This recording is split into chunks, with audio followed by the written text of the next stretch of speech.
Good morning, everyone. It is a pleasure to be with you, from my Economy in Finance channel. I hope you are very well and ready to acquire new knowledge in this very important field. Today we will talk about John D. Rockefeller. Start.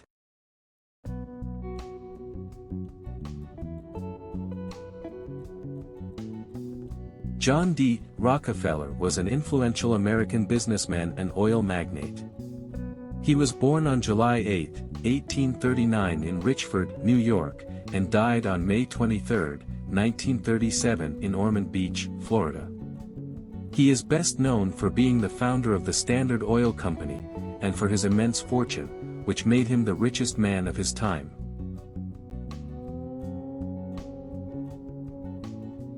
Rockefeller came from a modest family and grew up in Cleveland, Ohio. From a young age he showed entrepreneurial and saving skills. He began his career as a commodity trader, but soon realized the enormous potential of the emerging oil industry. His mother, Eliza, was very organized and dedicated to the house, and his father a street vendor who deceived people, promising virtues of the products he sold, which obviously were not true. As a child, he was intelligent, applied and fond of business.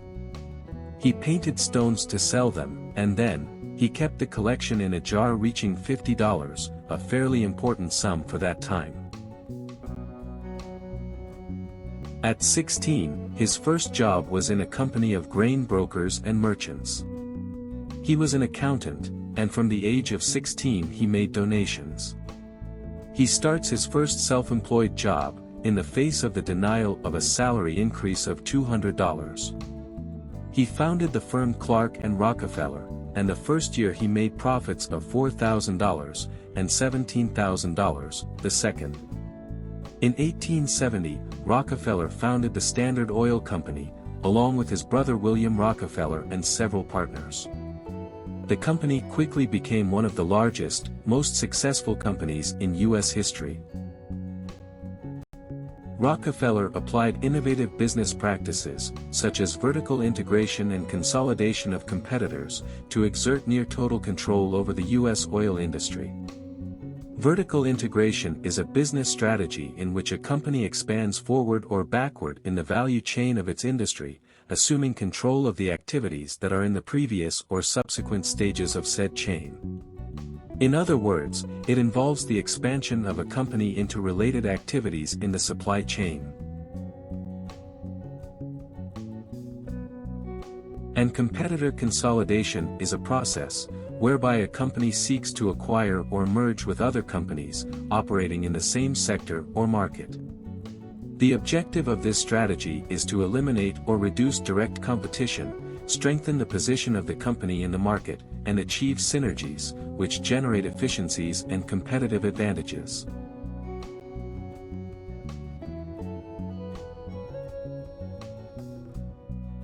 The Standard Oil Company came to dominate much of the U.S. oil market, controlling the production, refining, transportation, and distribution of oil.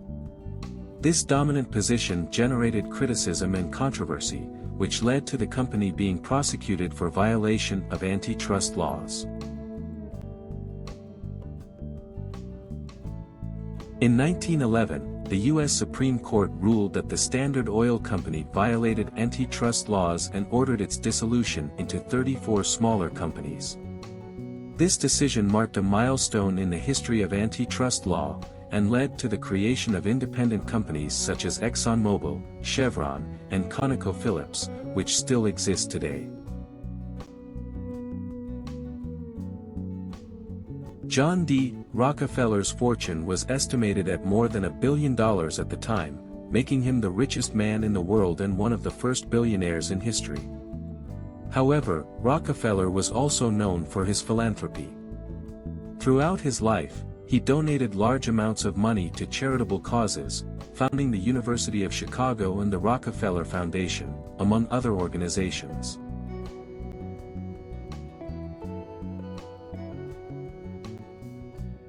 Some facts to highlight in his life are the following. He had the practice of giving dime to adults, and 5 cents to children. At age 53, his health began to decline, suffering from digestive disorders, his hair was falling out, and he had lost weight. From there he began to work less, to better balance work with his personal life, and to eat better. After that, Rockefeller lived to be 97, a remarkable age for his time. His longevity is often attributed to his sober lifestyle and focus on health. Rockefeller acquired numerous properties and real estate in different parts of the United States. Its vast collection is said to have included a total of 75 houses and 14,000 acres of land. Within those properties is the Rockefeller Center, whose construction, he would not be finished, since it would be his son who would manage and conclude the project. John D. Rockefeller's life was marked by his dedication to business, his ability to manage business, and his focus on philanthropy. His legacy remains significant in business, philanthropy, and American economic history.